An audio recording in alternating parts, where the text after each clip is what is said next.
আপনার মাথা কাজ করে বলে, মাথা আপনাকে সংকেত দিচ্ছে তোমাকে চিমটি কেটেছে, কিন্তু যার মাথা কাজ না করে সে কিন্তু কিছু বুঝতে পারে না। এই মাথাটাকে নষ্ট করে দাও। আজকে রাজ্যের বিজেপি সরকার, দেশের বিজেপি সরকার এই মাথা নষ্ট করে দেওয়ার ষড়যন্ত্র শুরু করেছে। এই যে আপনারা বলছেন নেশার সাম্রাজ্য, এটা দুটো উদ্দেশ্য।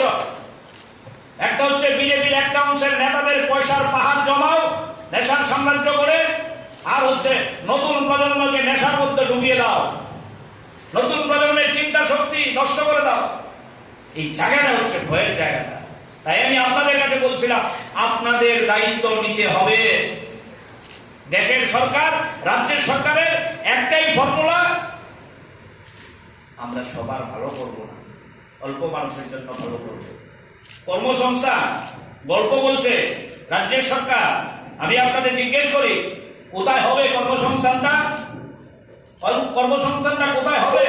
আমার পরিষ্কার মনে আছে, আমি রাজ্যে দীর্ঘদিন ছাত্র যুব আন্দোলন করেছি। আমাদের রাজ্যের প্রাক্তন মুখ্যমন্ত্রী মানিক সরকার প্রায়ই বলতেন, রাজ্যে যদি মেডিকেল কলেজ, মুখ্যমন্ত্রীর কাছে আমার মনে আছে, তৎকালীন কংগ্রেসের নেতা ছিলেন, বিধানসভার বিরোধী দলের নেতা ছিলেন, এখন মন্ত্রী, আমি নাম বলবো না, মানিক সরকারের কাছে বিধানসভায় দাবি করছেন সব হাসপাতালে ডাক্তার দিতে হবে। মানিক সরকার বলছেন ডাক্তার এনে দিন, আমরা পোস্টিং দিয়ে দেবো, বেতনের কোনো সমস্যা নেই। ডাক্তার তো ক্ষেতের মধ্যে তৈরি করা যাবে না, ডাক্তার করতে হলে মেডিকেল কলেজ চাই। চলুন বিধানসভা করতে সর্বসম্মত দাবি করে আমরা দিল্লির হাত থেকে একটা মেডিকেল কলেজ করি। বিরোধী দলনেতা চুপসে গেছেন। মানিক সরকার বলেছেন আপনারা যদি সাহায্য নাও করেন আমরা মেডিকেল কলেজ করে দেখাবো। 2005 সালে রাজ্যে মেডিকেল কলেজ হয়েছে। আজকে রাজ্যে ডাক্তারের কোনো সংকট নেই। আজকে রাজ্যে ডাক্তার পাস করে বসে আছে, রাস্তায় ঘুরছে, ডাক্তারদের অভাব দিচ্ছে না। এই বিজেপি সরকার লজ্জায় ঘৃণায় মাথা হেড হয়ে যায় না? পলাশরা রাজ্য স্তরে কনভেনশন করেছে, দেখছিলাম খবরের কাগজে। ডাক্তার বাবুরা এসে কথা বলেছে আমরা চাকরি চাই। ওই নার্স পাস করেছে, পয়সা খরচ করে, মায়ের গয়না বন্ধক দিয়ে নার্সিং পাস করে এনেছে, চাকরি দিচ্ছে না।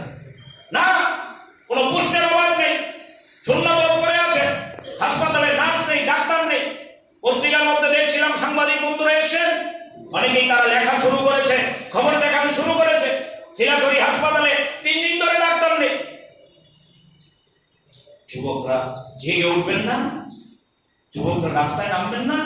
এরপরেও ঘরে থাকবেন? যুব মোর্চার বন্ধুদের উদ্দেশ্যে বলবো, শুধুমাত্র বাইক রেডি করে নমো ধ্বনি দিলেই হবে, নরেন্দ্র মোদী ধ্বনি দিলেই হবে। হ্যাঁ, আপনার পদ রাখার জন্য নরেন্দ্র মোদী ধ্বনি দিতে হবে। কখনো বিপ্লব বাবুর নাম বলে ধ্বনি